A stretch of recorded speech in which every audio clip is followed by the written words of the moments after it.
साथियों, अभी हमारे साथ एक और किसान नेता जुड़े हैं जो जिला सचिव हैं अखिल भारतीय किसान महासभा के। रोशन जी, आप हमें ये बताइए कि जैसे लखीमपुर खीरी के विरोध के अंदर आप ये रेल रोको आंदोलन कर रहे हैं, लेकिन कहीं ना कहीं सरकार आपको अनदेखा कर रही है। अगर आज आपकी मांग को नहीं माना जाता है तो आगे आपका क्या रहेगा?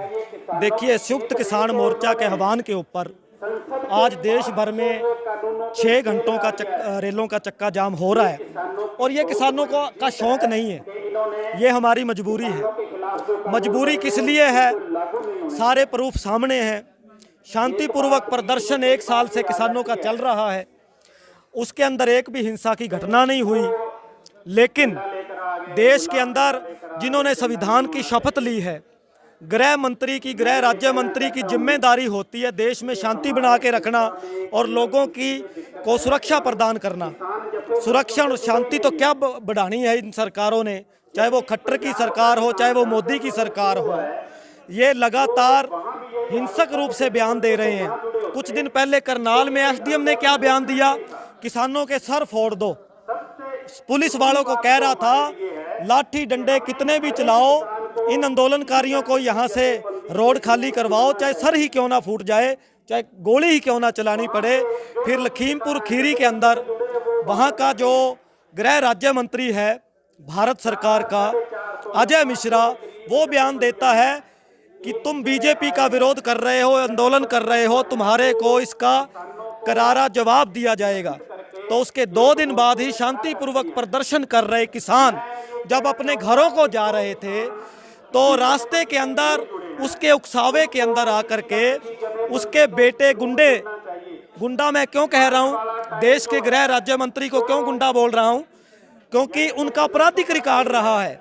12 से ज़्यादा मुकदमे हैं इनके ऊपर और मुकदमों के अंदर हत्या की, लूटपाट के और बलात्कार तक के इनके ऊपर भ्रष्टाचार के बड़े बड़े आरोप हैं। और वो देश का गृह राज्य मंत्री, लोगों को क्या सुरक्षा देना? उसने लोगों को भड़का करके, अपने बेटे को, गुंडों को भड़का करके किसानों जो शांतिपूर्वक प्रदर्शन करके घर लौट रहे थे, निहत्थे किसानों के ऊपर गाड़ियां चढ़ा करके रौंद के उनकी हत्या करवा दी। किसानों के हत्यारे मंत्री का अब तक इस्तीफा हो जाना चाहिए था, अब तक उनकी बर्खास्तगी हो जानी चाहिए थी, अब तक 120B और हत्या का मुकदमा उनके ऊपर दर्ज हो जाना चाहिए था, 302 का मुकदमा दर्ज हो जाना चाहिए था। लेकिन और भी 4-5 आरोपी हैं, उनको भी अभी तक गिरफ्तार नहीं किया है। संयुक्त किसान मोर्चे ने इसलिए आज मजबूरी के अंदर 10 से लेकर 2 बजे तक रेलों के चक्का जाम का आह्वान किया है। 4 बजे तक वो इसलिए किया है कि उसको आज शाम तक बर्खास्त करो, उसको जेल में डालो, गृह राज्य मंत्री को। और अगर ये मांगे पूरी नहीं होती हैं तो आने वाले 2-4 दिन के अंदर संयुक्त मोर्चा की दोबारा मीटिंग होगी और उसके बाद में इससे बड़ा आंदोलन की रूपरेखा भी तैयार की जाएगी। क्योंकि ये सरकार फांसीवादी सरकार है, लोगों की मजबूरी है, हम लोगों को दुखी नहीं करना चाहते। इनके लिए भी लंगर का, चाय का प्रबंध हमने यात्रियों के लिए यहाँ पे किया है।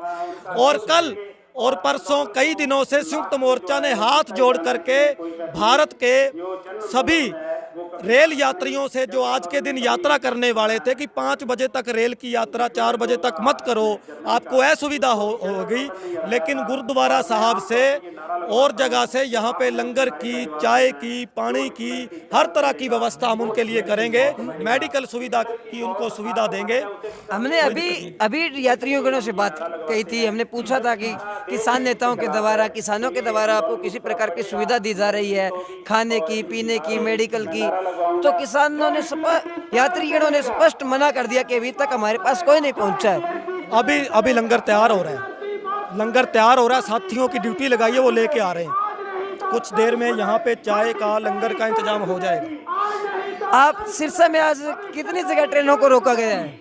देखो, हमारा प्रोग्राम तो ये था कि यहाँ भी रोकी जाए, कालावाड़ी में रोकी जाए, एलनाबाद में रोकी जाए। एलनाबाद में ट्रेनों को रोका गया है। मेन पॉइंट सरसा है। एक ट्रेन जो है वो यहाँ पे आनी थी, उसको सुचान में रोका गया है। सुचान गांव में एक ट्रेन खड़ी है। अभी एक ट्रेन जो बठिंडा से चलेगी उसको कालावाड़ी में रोका जाएगा, एलनाबाद में रोका गया है। तो जितने भी पॉइंट है सभी पॉइंटों के ऊपर ट्रेनों का चक्का जाम 10 से 4 बजे तक 6 घंटे के लिए होगा। अच्छा जी, जैसे कि रोशन जी बता रहे हैं कि हमें इस बात की तकलीफ है कि यात्री गणों को कहीं ना कहीं इस चीज़ से खेद है, असुविधा है, तो हमें उसके लिए खेद है, परंतु हम यात्रीगणों के लिए हर संभव सुविधा की कोशिश करेंगे ताकि यात्रीगणों की परेशानी कहीं ना कहीं कम की जा सके।